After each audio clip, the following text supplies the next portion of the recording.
I'm Africah Harrigan for Legit TV.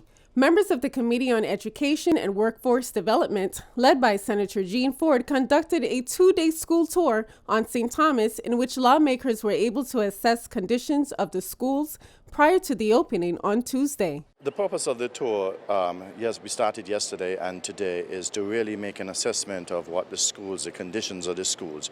We want to make sure that they're ready to receive our children as well as our teachers and the administrative staff. We want to make sure it's an atmosphere that's safe and that's conducive for learning as well as working. So basically, we have been doing some construction work, some renovations on the girls' locker room. We had a pipe leak, and as a result of this pipe leak, it has been icing up the tiles. So we decided to retile the whole girls' locker room. In addition to that, we had some construction going on here with the basketball court, which we played a very much integral part of, and we removed some of the tiles also. The maintenance team constructed some work in different schools, such as constructing some storerooms, also renovated some classrooms, installed some new AC equipment into some of the classrooms that AC was beyond repair. We also did some roof renovations.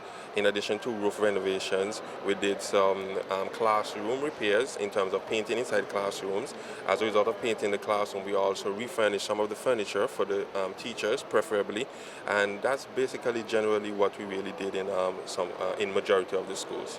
Additional highlights include the aquaponic laboratory used for raising tilapia, fruit trees scattered throughout the campuses, and an Olympic-sized track and field for athletes to use. In reference to last year, I was doing a comparison of what we saw last year, the reaction of the Department of Education, the response that we got. And I honestly think that the young guy, Mr. McCarthy, I think he's doing a pretty good job. He's been very honest, very forthcoming with questions when he's asked. And I think overall I can see some improvement. I can see a lot of additional work that the maintenance department have done. I think definitely getting additional individuals working in the department have paid off. I'm still a bit disappointed that we always seem to be doing everything at the last minute. A lot of the work is now being done. It should have been done probably a month before. I am going to recommend, if I'm a member of the Education Committee, that we not do this visit at this time next year, that we do this visit early in July so that we see any outstanding concerns, we can relay them to the department and we can get them fixed, because doing it this late, whatever we see, and it's hard to remedy in order for school to open on Tuesday. But there seems to be some progress. A number of the schools look a bit better.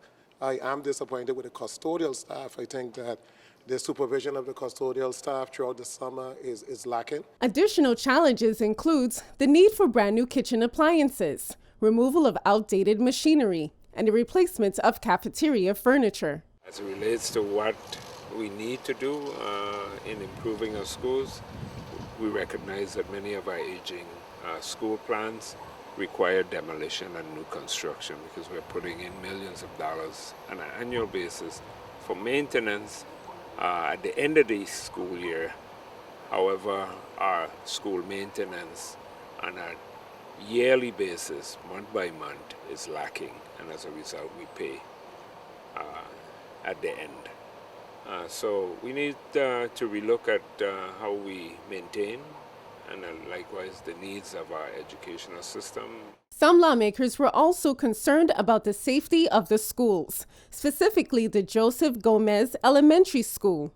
As you know, I've been advocating for the safety and security of this particular school for quite some time now, and in the backdrop you can see some of the work that I've started.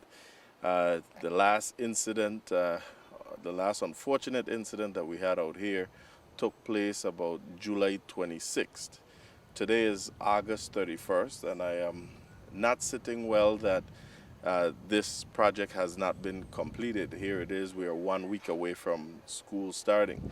But I'm hopeful that between the Department of Education, that they will get with the Virgin Islands Housing Authority so that we could continue to clear the brushes that you see behind me, and that we will have a clear view from the office and the classrooms to the back area here so that we can keep an eye on our students and so that the criminal element doesn't see this as a place to run and hide or run through. While other senators were concerned about the academic aspect.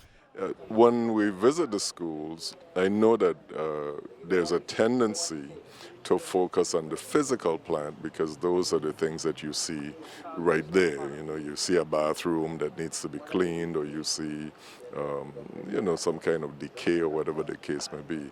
But the visits really should serve a dual purpose because fundamentally we have to be sure that the kind of academic environment that the students require, that we see to that as well. So the issues of vacancies in teaching positions, that's an important one. There's work being done. There are things to be done. There's things that I wish that should have been done from earlier. Things that we wouldn't have to go through this last minute, because it does seem last minute as school starts next week. However, a number of problems that we identified from yesterday has already been taken care of, and we are only just about mid-morning today. Again, simple things needed to be done, needed to be pointed out on. I got to commend Mr. Weeks, Mr. McCarthy, and even Mr. Sibley, who accompany us. I've got to give them some degree of credit. They have walked with us. They have taken note of everything that we have said. They have provided answers to some of our concerns, and certainly action is being taken.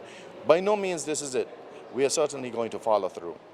I want to be able to go through the schools once more, and I'm going to make sure that all of the things that we pointed out, that they have been addressed. The school assessment tours consisted of Lockhart Elementary School, Charlotte O'Malley High School, Leonard Dober Elementary School, Jane E. Tuitt Elementary School, Uller Muller Elementary School, Gladys Abraham Elementary School, Adelita Conkrine Junior High School, Edith Williams Alternative Academy, E. Benjamin Oliver Elementary School, Joseph Gomez Elementary School, Yvonne E. Milliner-Bowski Elementary School, Ivana Eudora Ken High School, Bertha C. Bushelta Middle School, and Sibley Elementary School.